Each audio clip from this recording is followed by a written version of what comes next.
السلام علیکم ورحمۃ اللہ وبرکاتہ۔ بسم اللہ الرحمن الرحیم، نحمده ونصلی علی رسولہ الکریم، اما بعد، قال اللہ تبارک وتعالی اعوذ باللہ من الشیطان الرجیم، بسم اللہ الرحمن الرحیم، انما یخشی اللہ من عبادہ العلماء، صدق اللہ العظیم۔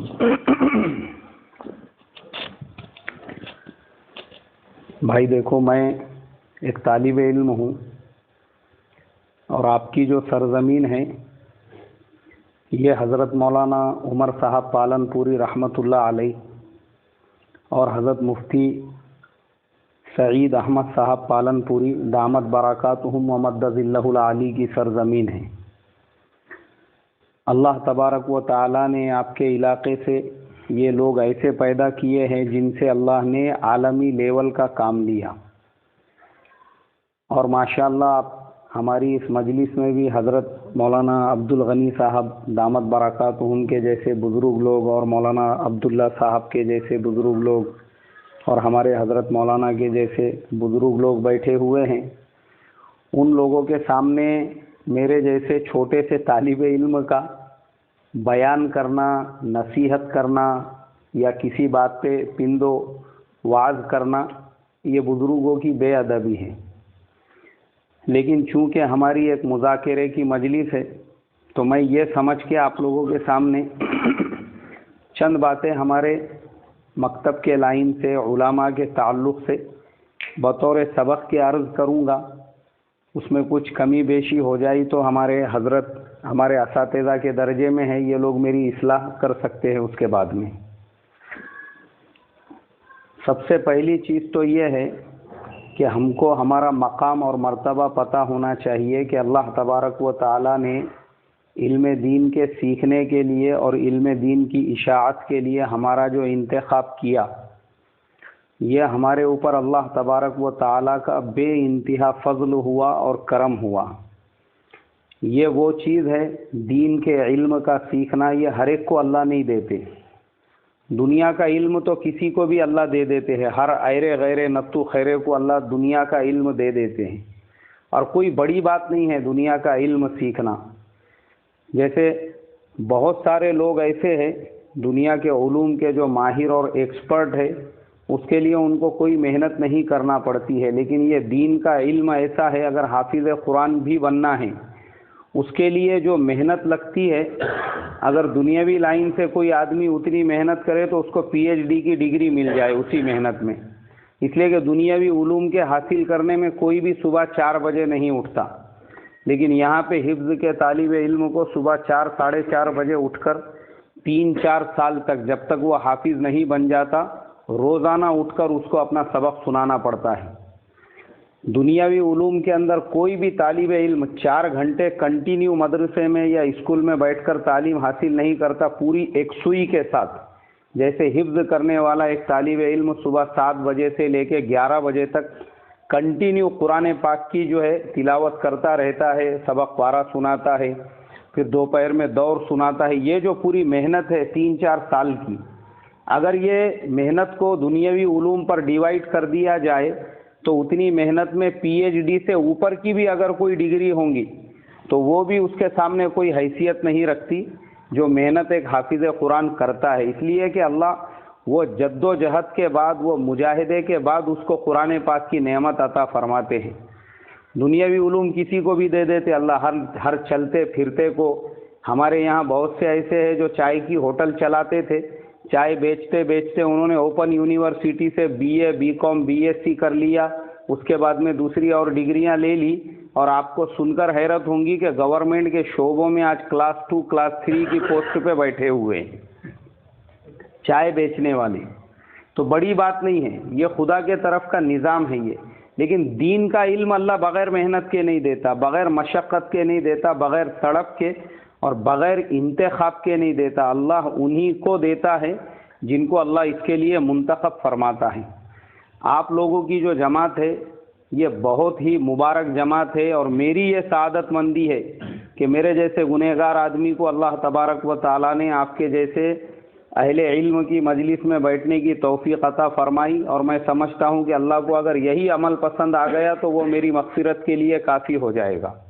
یہ اتنی مبارک مجلس ہے، اور ہمارے ملک ہندوستان میں اور پوری دنیا میں بھی آج جو پورے دین کا نظام ہم کو نظر آ رہا ہے وہ اللہ کی انہی منتخب کردہ علماء کی جماعت ہے، جن کے ذریعے سے اللہ تبارک و تعالیٰ نے دین کو صحیح شکل و صورت کے اندر آج تک باقی رکھا ہے۔ آج بھی ہم جو دین دیکھ رہے ہیں یہ انہی علماء کی قربانیوں کا نتیجہ ہے۔ اگر علماء دین کی اشاعت کا اور دین کے لیے قربانیاں دینے کا بیڑا نہیں اٹھاتے تھے تو ہندوستان میں دین کا باقی رہنا بھی مشکل ہو جاتا تھا۔ یہ ہمارے وہ علماء ہیں جنہوں نے قسم پرسی کی حالت میں دین کی محنتیں کی۔ رسول پاک صلی اللہ علیہ وسلم کے بعد صحابہ کی جماعت میں وہ علماء کھڑے ہوئے جنہوں نے حدیث کے اور تفسیر کے علوم کو باقی رکھنے کے لیے محنتیں کی، حضور کی ایک ایک حدیث کو جمع کیا۔ دو تین واقعات مشہور و معروف ہے فضائل اعمال میں، حکایت صحابہ میں بھی ہے حضرت عبداللہ ابن عباس کا کہ انصاری صحابی کے پاس گئے، پھر ایک ایک کے گھر پہ جا کے حدیثوں کو جمع کیا اور اپنے زمانے کے سب سے بڑے مفسر قرآن کہلائے۔ حضرت عبداللہ ابن عمر، عبداللہ ابن مسعود، حضرت عبداللہ ابن زبیر، یہ چاروں عبداللہ جو تھے ان کی جو محنتیں ہیں اس کا ہم اندازہ نہیں لگا سکتے حدیث کے علوم کو جمع کرنے کے لیے۔ پھر حضرت عثمان غنی رضی اللہ تعالیٰ عنہ کے زمانے میں جس طریقے سے قرآن پاک کو جمع کیا گیا، اس کے بعد تابعین، تبع تابعین، محدثین اور بزرگان دین اور اولیاء اللہ کی جو محنتیں ہیں، اور جب ہمارے بڑوں کو پتہ چلا کہ حدیثوں کے اندر یہود کا دخل ہو چکا ہے تو انہوں نے فن اسماء الرجال کو وجود بخشا، اور پھر اصول حدیث کے کچھ اصول بنائے۔ ان اصولوں پہ اگر وہ محدث پورا کھرا اترتا تھا تو اس کی روایت کو شامل کیا جاتا تھا، تو اس کی روایت کو معتبر سمجھا جاتا تھا، ورنہ ہمارے بزرگوں نے اٹھا کے موضوع کی لسٹ میں اس کو ڈال دیا۔ تو یہ محنتیں ہوئی علماء کی، بزرگان دین کی، اس زمانے سے لے کر پھر نئے نئے جو فتنے کھڑے ہوئے ان کو کس نے ختم کیا؟ علماء نے ہی ختم کیے۔ فتنہ خلق قرآن جب کھڑا ہوا تو حضرت امام احمد ابن حنبل رحمۃ اللہ علیہ، علامہ عبد الرحمن ابن جوزی رحمۃ اللہ علیہ، اور پھر علماء کا سلسلہ چلتا رہا۔ اور جب ہمارے ملک ہندوستان میں آتے ہیں تو اکبر بادشاہ کے زمانے میں دین الہی کا جو فتنہ کھڑا ہوا، اللہ نے اس کے خاتمے کے لیے حضرت مجدد الف ثانی رحمۃ اللہ علیہ کو کھڑے کیا، اور پھر حضرت شاہ ولی اللہ محدث دہلوی رحمۃ اللہ علیہ اور ان کے جو فرزندان تھے، اور پھر سلسلہ چلتا رہا۔ اور جب ہم ہمارے علماء پہ آتے ہیں، علماء دیوبند پر، تو یہ وہ جماعت ہے، مقدس جماعت۔ اگر یہ جماعت انگریزوں کے زمانے میں کھڑی نہیں ہوتی اور دارالعلوم دیوبند کے ذریعے سے دین کے علم کی حفاظت اور مسلمانوں کے اسلام کو کس طریقے سے ہندوستان میں باقی رکھنا ہے وہ بیڑا نہیں اٹھاتے تو آج ہندوستان کی شکل و صورت ہی الگ ہوتی تھی۔ جو حال اسپین کا ہوا، جو حال رشیا کا ہوا، ہندوستان کا وہ حال ہونے کو ٹائم نہیں لگتا تھا، اس لیے کہ وہ زمانہ ایسا تھا۔ ہندو مہا سبھا کے جو لوگ ہیں وہ ایک ایک گاؤں میں جا کر مسلمانوں کے اوپر خصوصی محنت کرنے کا کام کر رہے تھے، اور باضابطہ یہ خبریں آتی تھی وہ زمانے میں کہ یہ گاؤں میں 200 مسلمان شدھ ہو گئے، یہ گاؤں میں 500 مسلمان شدھ ہو گئے۔ ان کی محنت یہ چلتی تھی کہ اے مسلمانوں دیکھو، یہاں پہ مغل جو آئے تھے وہ کتنے آئے تھے؟ 10,000 آئے تھے، لیکن تم جو مسلمان بنے ہو تم ان کی اولاد، ان کی نسل سے نہیں ہو، تم تو ہمارے برادری کے لوگ ہیں، تم تو ہمارے خاندان کے لوگ ہیں جن کو تلوار کے ذریعے سے زبردستی انہوں نے مسلمان بنایا تھا، اس لیے موقع ہے واپس تم ہمارے مذہب میں آ جاؤ۔ اس طریقے کی محنتیں کی ہمارے بڑوں نے دارالعلوم دیوبند کے ذریعے سے۔ پھر وہ اشخاص پیدا کیے، وہ رجال پیدا کیے، وہ اپنی جگہ پر ایک ایک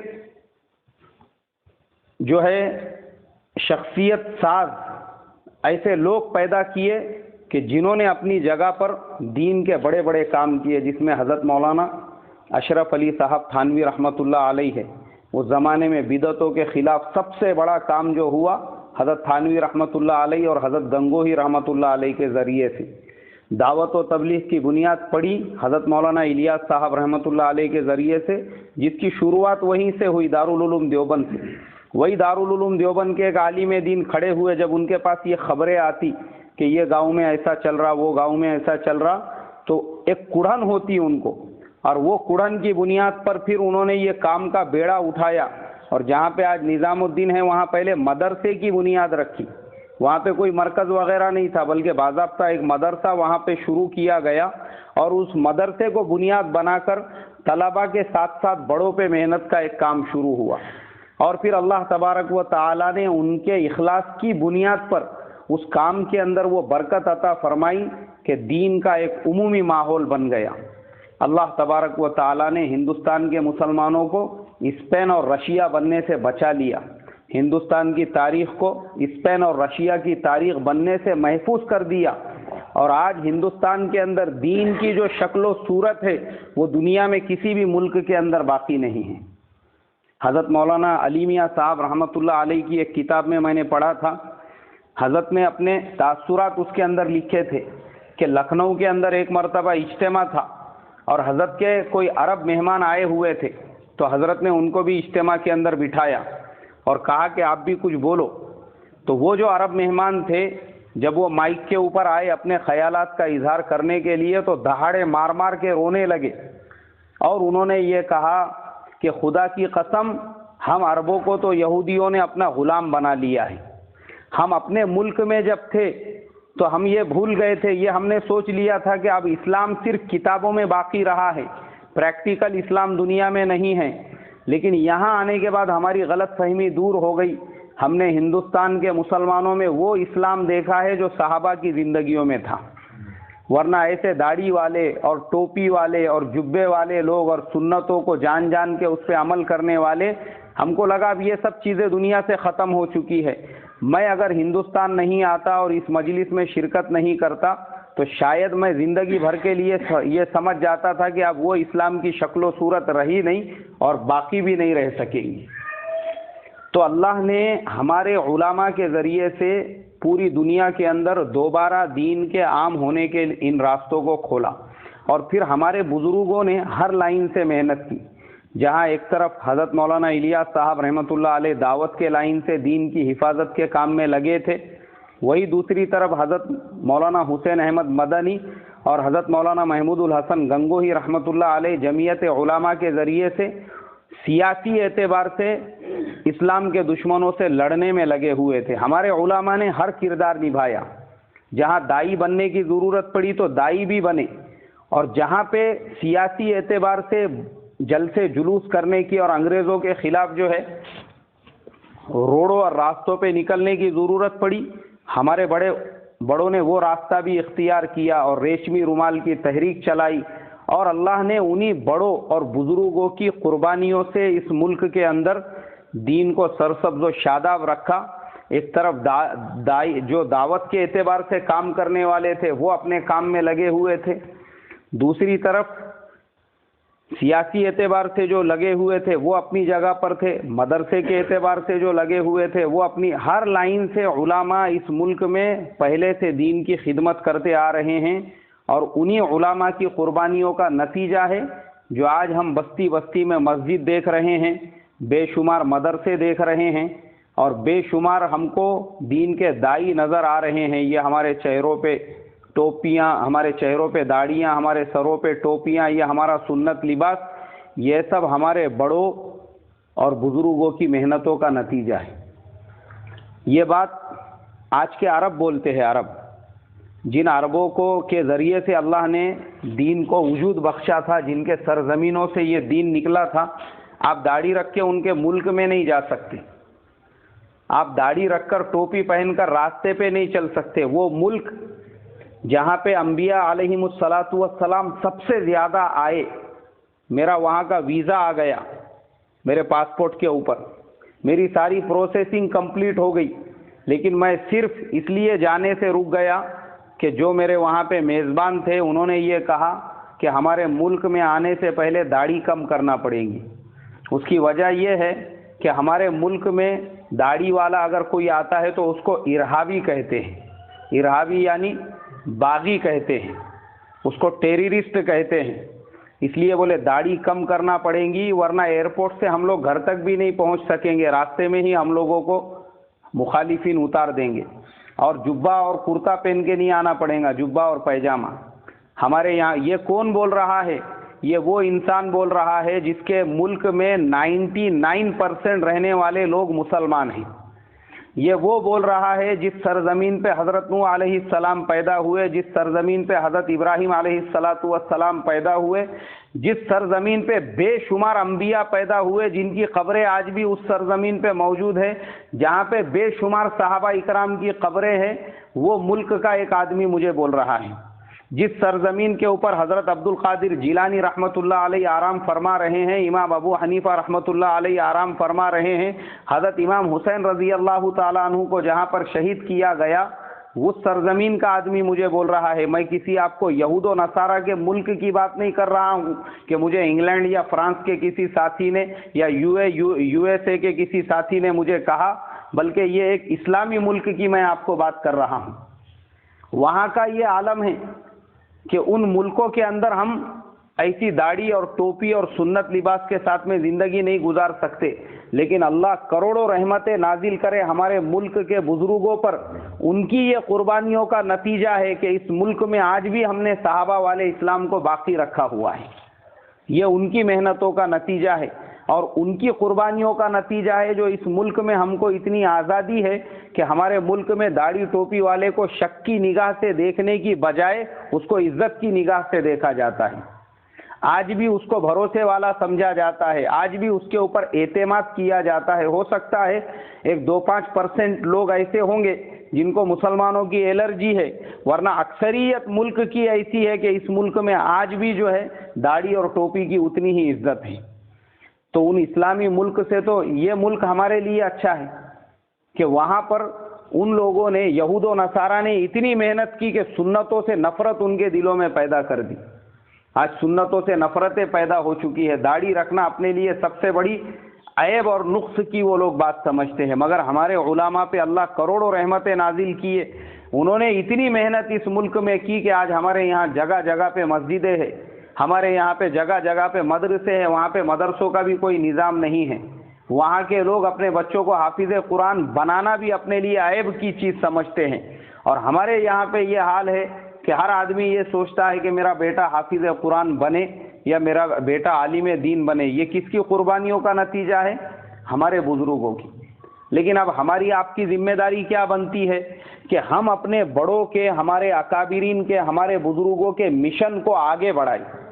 جو قربانیاں انہوں نے دی تھی آج ہم کو بھی اتنی قربانیاں نہیں دینا ہے، لیکن جو قربانیاں ہمارے سامنے آ رہی ہے وہ دیتے ہوئے اس دین کی حفاظت کی ذمہ داری آج ہمارے اوپر ہے. میں مانتا ہوں کہ آج علماء کی حالت ایک دم قسم پرسی والی ہے، اس کا قسم پرسی والی ہے. اور علماء جو حالات سے گزر رہے ہیں، بس یعنی اللہ تبارک و تعالی ہی ان کی مدد و نصرت فرمائے کہ ایسی ایسی کارگزاریاں علماء کی سننے کے لیے ملتی ہے کہ بیچارے فاقے کی حالت میں بھی دین کی محنتوں میں لگے ہوئے ہیں. ایک دیہات میں 3 دن کی جماعت لے کر ہم جاتے تھے، تو ایک عالم صاحب جو مالیگاؤں کے ایک مدرسے سے، وہاں پہ ملت نام کا ایک مدرسہ ہے، شاید آپ لوگوں نے سنا ہوگا. وہ ہمارے یہاں پہ پہلے مہاراشٹرا میں وہی ایک مدرسہ ایسا تھا جہاں پہ دورے تک کی تعلیم ہوتی تھی، اس کے علاوہ کوئی مدرسہ نہیں تھا. بہت پرانی بات ہے. اس زمانے میں وہ جب فارغ ہوئے تو وہاں کے شیخ الحدیث تھے، ان کا نام تھا مولانا حنیف صاحب. شیخ الحدیث صاحب سے شاگرد نے، ان کے طالب علم نے کہا، حضرت میں اب کیا کروں، اپنے گاؤں جا کے کھیتی باڑی کے کام میں لگ جاؤں یا تجارت کروں؟ بولے میرے پاس سے ایک دیہات کا تقاضا ہے، وہاں جا کے امامت کرو. تو وہ اس دیہات کے اندر ان کو بھیجے، اور بھیجنے کے بعد میں ان عالم صاحب نے اس دیہات میں امامت اور اس کے ساتھ میں دین کا کام شروع کیا. تو ہماری وہاں پہ 3 دن کی جماعت جاتی تھی. تو ایک دن ہم لوگ پہنچے تو میں نے ان سے پوچھا، میں بولا مولانا اس گاؤں کے اندر الحمدللہ آج شیخ الحدیث ہے. اس گاؤں میں آج ایک بچہ جو ہے قریش برادری کا شیخ الحدیث ہے، جو حضرت مولانا غلام صاحب وستانوی دامت برکاتہم کے مدرسے میں الحمدللہ بخاری شریف پڑھاتا ہے، اسی گاؤں کا. پھر اس گاؤں کے کچھ بچے ہیں جو بڑے بڑے مدرسوں میں بڑے بڑے ذمہ دار بنے ہوئے ہیں. تو میں نے کہا یہ گاؤں میں آپ نے جو محنت کی ہے، یہاں سے شیخ الحدیث پیدا ہو گئے، یہ کیسی آپ نے محنت کی ہے؟ بولے ہمارے استاد نے جب مجھے اس گاؤں میں بھیجے تو میں نے دیکھا یہ 100% بدعت کا گاؤں تھا. یہاں ہمارے مسجد کے اندر غوث پاک کا چھلاوا تھا، اور پورے گاؤں کے لوگ، نماز کو کوئی نہیں آتا تھا، لیکن مغرب کے ٹائم پہ سب لوگ چراغ لے کے، اگربتی لے کے وہ چھلاوے کے پاس کھڑے ہوتے تھے. مسجد ویران پڑی ہوئی. تو میں نے ہمارے استاد سے جا کر کہا، میں نے کہا حضرت وہ گاؤں میں میں نہیں رہ سکتا، وہاں تو پورے 100% بدعتی لوگ ہیں، ان لوگوں کو تو درگاہ اور چھلاوے کے علاوہ کچھ پتہ ہی نہیں ہے. تو مولانا حنیف صاحب نے کہا، بولے مولوی صاحب ہم کو حضرت غوث پاک کے جیسے لوگ نہیں ملیں گے، ہم کو محنت کے لیے تو ایسے ہی لوگ ملیں گے، انہی میں گھس کر محبت سے اور حکمت سے کام کرنا پڑے گا. تو وہ عالم صاحب کہنے لگے، میں پھر وہ گاؤں میں واپس آیا اور میں خود لوگوں کے گھروں پہ جا کے فاتحہ دینے لگا. میں خود لوگوں کی کندوری لے کر جو درگاہ پہ جاتے تھے ان کے ساتھ میں جانے لگا، کیونکہ پہلے میں نے بستی کو مانوس کیا اپنے سے. جب سارے لوگ میرے سے مانوس ہو گئے تو ضلع کے مرکز میں مشورے میں جا کے میں نے یہ تقاضا رکھا کہ ہمارے بستی میں بھی جماعت بھیجتے جاؤ. جماعتیں جب آنے لگی تو گاؤں کے لوگوں نے کہا، امام صاحب یہ کون ہیں؟ تو میں نے ان سے کہا کہ یہ وہی لوگ ہیں جو حضرت غوث پاک والا کام کر رہے ہیں، یہ وہی لوگ ہیں جو حضرت خواجہ معین الدین چشتی رحمۃ اللہ علیہ والا کام کر رہے ہیں. ہمارے جتنے بزرگوں نے جو کام کیا یہ وہی کام کو لے کر ہمارے گاؤں میں آئے ہیں. تو جیسا ہم لوگ ان کو مانتے ہیں ویسا اب ان کی بھی ہم کو محنت کو قبول کرنا ہے اور ان کا ساتھ دینا ہے. گاؤں کے سیدھے سادے لوگ، انہوں نے جماعت کو سر آنکھوں پہ بٹھا دیا، اور پھر آہستہ آہستہ وہ گاؤں سے 3 کی جماعتیں جانے لگی، پھر چلے کی جماعتیں جانے لگی. ہوتے ہوتے ہوتے وہ پورا قریش برادری کا گاؤں ہے. وہ پورے گاؤں میں انہوں نے ایسا ماحول بنایا اور مکتب کی محنت کی. اور پھر بچے جب تھوڑے بڑے ہو گئے اور ناظرہ وغیرہ مکمل ہو گیا، پھر ان کو عقل کنواں وغیرہ لے جا کر ڈالنے لگے، جہاں پہ وہ بچے عالم بننے لگے. اور پھر آج وہ گاؤں کا ماحول ایسا ہے کہ وہ گاؤں میں کوئی بھی ایسا نہیں ہے جس کا کم سے کم چلہ نہ لگا ہوا ہو. چھوٹا سا گاؤں ہے، اس گاؤں میں کوئی گھر ایسا نہیں ہے جہاں کا کوئی بچہ کسی مدرسے میں نہ پڑھتا ہو. اور الحمدللہ اسی بستی کا میں واقعہ بتا رہا ہوں کہ ایک بچہ وہاں کا ایک مولانا غلام صاحب کی شاخ میں شیخ الحدیث بنا ہوا ہے. تو یہ وہ کہنے لگے کہ مجھے تنخواہ وغیرہ کچھ بھی نہیں ملتی تھی، میں بھی کام دھندا کرتا تھا، یہاں تک کہ بعض موقع ایسے آئے کہ میں اور میری اہلیہ جو ہے، ہم لوگوں نے 15 دن تک آٹے کو ہم لوگ پانی میں ابال لیتے تھے اور اس میں نمک ڈال کے پی لیتے تھے، وہی ہمارا کھانا ہوتا تھا. تو ہمارے بزرگوں نے یہ قربانیاں دی، علماء نے. تو آج بھی علماء ویسی قربانیاں دے رہے ہیں، اور انہی علماء کی قربانیوں کا نتیجہ ہے جو اس ملک میں یہ دین باقی ہے. تو میرے محترم بھائیوں، آپ تمام لوگوں سے میری یہی درخواست ہے کہ دیکھو، ہم لوگ بھی جو خدمتوں اور کاموں میں لگے ہوئے ہیں، اصل میں مقصد ہمارا یہی ہے. اگر ہم لوگ تھوڑا سا دنیا کی ہوس میں آ کر، دنیا کی ہرس میں آ کر، کیونکہ آج علماء کی ایک بہت بڑی جماعت ایسی بھی پیدا ہو چکی ہے کہ جو لوگ مدرسوں سے فارغ ہونے کے فوراً بعد اوپن یونیورسٹی سے BA BCom وغیرہ کچھ کر لیتے ہیں، اس کے بعد D.Ed B.Ed وغیرہ کوئی ایسی دنیا کی ڈگریاں لے لی، وہ لینے کے بعد میں یہ لائن کو بالکل چھوڑ دیتے ہیں. یہاں تک کہ کچھ دنوں کے بعد ان کے کپڑے بھی چینج ہو جاتے ہیں، پھر کچھ دنوں کے بعد وہ عالم کہلانا بھی اپنے لیے پسند نہیں کرتے. میں اس چیز کا مخالف نہیں ہوں، بلکہ میں تو تائید کرتا ہوں، اور میں تو یہ چاہتا ہوں کہ ہمارے زمانے کے ہر نوجوان عالم نے، اوپن یونیورسٹی ہے مولانا آزاد اوپن یونیورسٹی وغیرہ سے BA BCom کر کے اس نے D.Ed B.Ed بالکل کرنا چاہیے، تاکہ اس کے جو فائنینشیل کنڈیشن ہے وہ مضبوط ہو سکے، مگر اس لائن کو باقی رکھتے ہوئے، یہ چھوڑ کے نہیں. کسی بھی باہر آپ کچھ بھی کرو، ہمارے استاد فرمایا کرتے تھے کہ آپ لوگ دھیرو بھائی امبانی کو پیچھے چھوڑ دو، ہماری دعائیں آپ کے ساتھ میں ہیں. آپ دوسری 8-10 ریلائنس کمپنیاں کھڑی کر دو، ہم آپ کے لیے دعا کریں گے، مگر یہ جو لائن ہے اپنی مسجد اور مدرسے کی، یہ پکڑ کر، یہ چھوڑ کے مت کرنا. ہمارے یہاں پہ ایک استاد نے، انہوں نے پلاٹنگ کا کاروبار شروع کیے ایک ایجنٹ کے ساتھ میں مل کر، اور ہمارے استاد کے پاس میں بیٹھا ہوا تھا، وہ آ کے کہنے لگے کہ بولے میں اب مدرسہ چھوڑنا چاہ رہا ہوں کیونکہ میری باہر کی لائن سیٹ ہو چکی ہے اور اب میں اسی لائن میں پوری محنت کروں گا.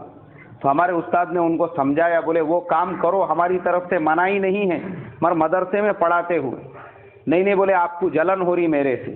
انہوں نے سامنے بول دیا ہمارے استاد کو, آپ کو تکلیف ہو رہی بولے میرے سے کیونکہ میں زیادہ آگے بڑھ رہا ہوں نا, بولے میری ترقی ہو رہی ہے, میں بڑا کاروبار کر رہا ہوں. ہمارے استاد نے بولے میں تو آپ کے لیے دعا کروں گا کہ آپ دھیرو بھائی امبانی سے بھی 4 قدم آگے نکلو, مگر یہ لائن چھوڑ کے مت نکلو. پھر بھی وہ نہیں مانے تو ہمارے استاد نے آخر میں یہ جملہ کہا, بولے ٹھیک ہے وہ لائن میں اگر ٹھوکریں لگ جائے اور ہاتھ پیر ٹوٹ جائے تو اس کے بعد بھی یہاں واپس آنا, آپ کے لیے ہمارا دروازہ کھلا رہے گا. اور بالکل ویسا ہی ہوا. 6 مہینے کے بعد جب رٹے گٹے پڑے ان کو اس لائن کے, تو واپس وہی مدرسے کی 4 دیواری میں آنا پڑا. تو بتانے کا مقصد یہ ہے, یہ واقعہ کہ آپ کرو, مسئلہ نہیں ہے. ہے نا ایسے علماء, بہت سارے علماء ہیں آج جو پروفیسر بنے ہوئے ہیں, لیکچرر بنے ہوئے ہیں, ماشاءاللہ ٹیچر کا بھی کام کر رہے ہیں, لیکن یہ لائن کو انہوں نے چھوڑا نہیں. وہ مسجد کو بھی پکڑے ہوئے ہیں, مدرسے کو بھی پکڑے ہوئے ہیں, مکتب بھی چلا رہے ہیں. یہ لائنوں کے ساتھ میں اگر ہم کریں گے, چونکہ یہ مقصد ہے ہمارا, اگر ہم یہ چھوڑ دیں گے تو میرے محترم بزرگوں کو بتاؤ نا, اس امت کے سر پہ شفقت اور محبت سے ہاتھ رکھنے والا کون ہے؟ کوئی بھی نہیں ہے. یہ ذمہ داری ہے ہماری. اور آج تو میں کہتا ہوں نا کہ آج تو فتنے, الحمدللہ آپ لوگ تو شکر کرو اللہ کا کہ آپ لوگ جہاں پہ رہتے ہیں وہاں پہ اتنے فتنے نہیں ہیں, لیکن شہروں میں اتنا برا حال ہو چکا ہے کہ ایسی آگ لگی ہوئی ہے, بے دینی کی آگ. مسلمانوں میں خود ایسی بے دینی کی آگ لگی ہوئی ہے کہ مسلمان ماڈرنائزیشن, فیشن, بچوں کو انگریزی پڑھانا, انگلش ماحول میں ڈھالنا, انگریزوں کے جیسے کلچر میں ان کو رمانا, اپنے بچوں کو اپنے لیے فخر کی چیز سمجھ رہے ہیں. مکتب سے دور, مسجدوں سے دور, اور وہ بچے دہریے بنتے جا رہے ہیں ان کے دن بدن. ویسے علاقوں میں پھر مسئلہ آتا علماء کا. مکتب میں علماء پڑھانے کو تیار نہیں ہے. بڑے شہروں میں بزنس میں لگ گئے ہیں, کوئی موبائل کے ریپیئرنگ کا کام کر رہا ہے, کوئی ڈرائیونگ کا کام کر رہا ہے, کسی نے کمپیوٹر سیکھ لیا تو وہ ہارڈ ویئر کا کام کر رہا ہے, کوئی آپریٹنگ کا کام کر رہا ہے. ارے بھائی مکتب میں ٹائم دو نا. کوئی پڑھانے کو تیار نہیں ہے. نائب امام ملنے کو تیار نہیں ہے. ایک مسجد کے اندر مجھے ظہر کی نماز پڑھنے کا موقع ملا تو ایک ان پڑھ صاحب نے ظہر کی نماز پڑھائی. شہر کی بہت بڑی مسجد اور ایک ایریا کی جامع مسجد, یعنی مرکز کے لیول کی وہ مسجد, کوئی نماز پڑھانے نہیں. تو میں جن سے ملنے گیا, میں بولا یہاں پہ ایک امام صاحب تھے. بولے 4 جمعہ ہو گئے وہ امام صاحب چھوڑ کے چلے گئے, اس کے بعد سے یہاں تک کوئی امام ملنے کو تیار نہیں ہے. بولے بار بار ہر جمعہ میں یہ لوگ اعلان کر رہے کہ بھائی کوئی اچھا عالم ہو جو بیان کر سکتا ہو, جو امامت کر سکتا ہو, کوئی آنے کو تیار نہیں. اب جن سے بات کی ہے بھائی کیوں آنے کو تیار نہیں, بولے کیا کریں گے مسجد میں جا کے, مسجد کے ٹرسٹیوں کی باتیں تھوڑی سننا ہے, ان کی گالیاں تھوڑی سننا ہے. بولے باہر ہم کو آزادی ہے, آزادی کے ساتھ میں ہم کما رہے ہیں. تو انہوں نے صرف کمانے اور پیٹ بھرنے کو زندگی کا مقصد سمجھا. وہ جو نبیوں والی ذمہ داری تھی اس کو بھول گئے وہ. حالانکہ یہ ذمہ داری ہمارے اوپر ہے کہ آج اسلام کے دشمن جو لائن سے مسلمانوں پہ محنتیں کر رہے ہیں, اسلام کو ختم کرنے کے لیے, مسلمانوں کو دہریہ بنانے کے لیے, ان کی لڑکیوں کے ذریعے سے مسلمانوں کے اندر تخریب کاری پیدا کرنے کے لیے, آج علماء کی ذمہ داری ڈبل ہو جاتی ہے کہ وہ زیادہ سے زیادہ امت کی فکر اپنے دل پہ لے کر یہ کام کرے. ورنہ یاد رکھو ہمارے بڑوں نے جیسا فکر کی تھی ہم وہ فکر نہیں کریں گے تو آگے بھی کوئی گارنٹی نہیں ہے کہ یہ ملک کب رشیا اور اسپین کا نمونہ بنے. یہ ذمہ داری ہے ہماری, کریں گے بھائی انشاءاللہ. اللہ مجھے آپ کو کہنے سننے سے زیادہ عمل کرنے والا بنائیں. اخلاص کے ساتھ بھلے ہی ہم نورانی قاعدہ پڑھاتے ہو, ہم کو اخلاص سے مکتب, مسجد اور مدرسے کا کام کرنے والا بنائیں اور ہماری محنتوں کو اپنے فضل و کرم سے قبول فرمائیں. السلام علیکم ورحمۃ اللہ. ایک مسئلہ آپ کا وہ ویڈیو کے بارے میں واٹس ایپ پہ آیا ہے, جی میں آپ نے